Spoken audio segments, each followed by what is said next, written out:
Man, today I just watched this YouTube video. It was body cam footage.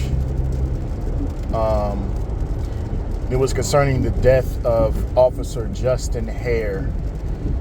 He was pulling over to assist a civilian with a flat tire. This was in Albuquerque, or 150 miles east of Albuquerque, New Mexico.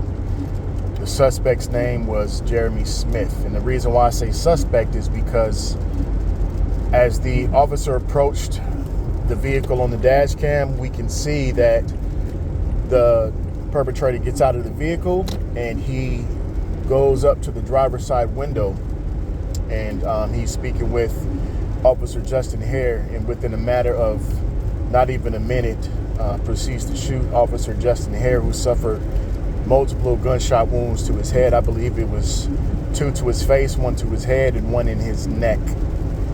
It took approximately an hour and 10 minutes for the officers to find Officer Justin Hare, because the suspect stole the officer's vehicle. He pushed the officer into the passenger seat. The officer was bleeding out in the passenger seat. And then once he got a certain distance, he threw the officer out of he drug him out of the cop car, abandoned him in some median somewhere with a lot of desert grass. This was like I want to say it was like between midnight and dawn, somewhere in between there. So it was dark. It was hard to find this officer. The guy takes the car, he makes the U-turn, goes back to his car, and then he leaves in the cop car again. And there's another officer who tracks the cop car and tries to pursue it, and the cop car flips over, crashes, and then that guy, Jeremy Smith, he starts walking. He starts trekking miles and miles and miles and miles, and he makes his way to Albuquerque. I think it took the officers about 12 hours to really track and figure out which city he went to. Officer Hare, he died. He succumbed to his wounds, and it was a very tragic day for that police family. I actually cried watching this video. It's a lot of circumstances. Number one circumstance is, obviously the interaction between those two people, and then also the fact that Jeremy Smith was he was not mentally stable. This man drove 1,500 miles from South Carolina. He drove 1,500 miles because he was trying to get back with this woman that rejected him. And I believe this woman had a hard time coming to grips with that, because I do believe that, at a certain time she may have been lonely. Their whole relationship was for about 12 years, and she was, and for the duration of this 12 years, Jeremy Smith was in prison. And I don't know what it is with corresponding with prisoners and women that are seeking that, but I can only assume that there's a longing, there's a loneliness that these women are attracted to, and that kind of gets that going. I don't know. I don't know this woman's decisions, but I'm glad that she was able to at least have some backbone and to reject this man, because he was not all the way there. He had a bad temper, and he was unstable. This car that he drove from South Carolina was stolen. He kidnapped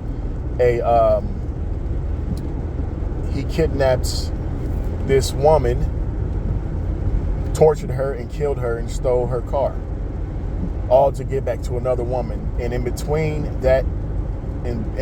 him killing this woman in South Carolina and on his way back to that woman in New Mexico, in between that, Officer Hare was collateral in that. It is an unfortunate thing to say. Officer Hare was married had 2 daughters with another baby on the way.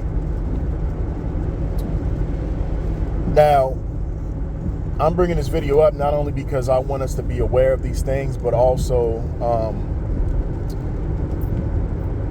these officers, men and women that, that uphold the law, and they try to do things to keep people safe, and they apprehend, they arrest, they do their procedures.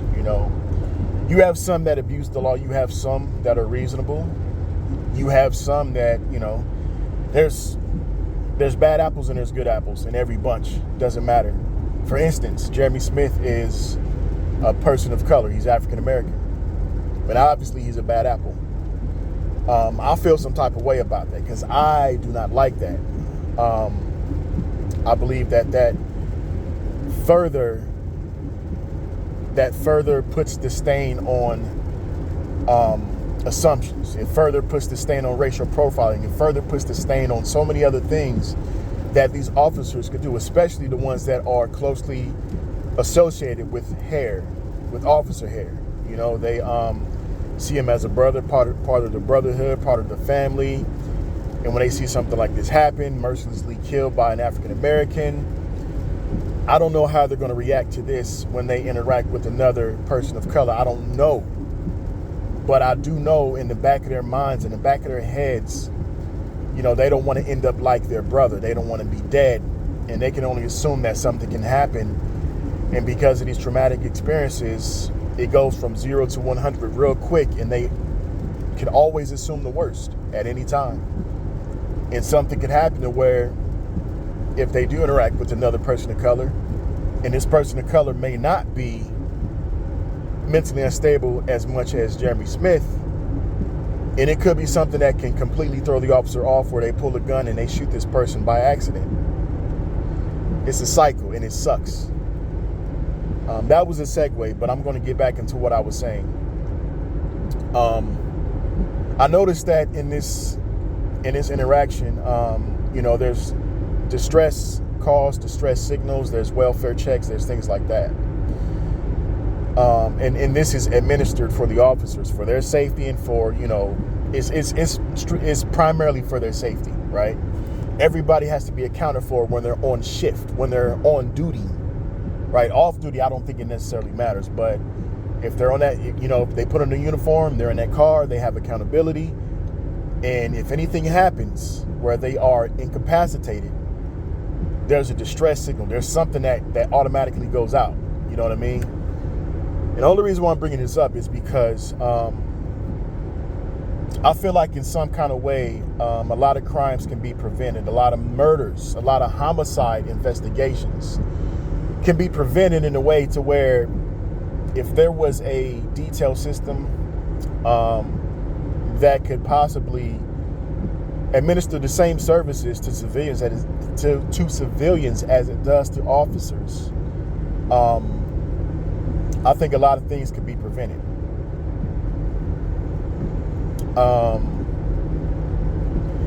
And once this system is administered, I think a lot of criminals would think twice before they do it. And I think that'll separate the crazies from the ones that actually know, like, okay, if I do something to this person, a signal will go off and they'll be looking for me because, I'm the last person that this potential victim is with, right? But, like I'm saying, like, if there was a way that a system can be administered, I mean, I know that there's things, but it sucks because it's a service that's paid for. But even with the officers that, that protect and serve, even with that, the taxpayers' dollars are going into funding certain things that make sure that they can be efficient at their job. And that also includes the fact that there is a distress signal that automatically goes out if an officer is incapacitated. So if the taxpayers have enough money, and if this is, if this is handled in the right way to where these things are administered to these officers, why not have it be administered to the civilians? And why not drastically reduce the crime rates? across the United States. I get it. There's over 300 million people in this country, and to have a system such as that would be it would be a very daunting task. It would be something that is very complex, very intricate, but yeah, I believe with the assistance of AI and its ongoing evolution, I think that is something that should be administered. And that's all I wanted to say. I'm glad that they were able to find this officer.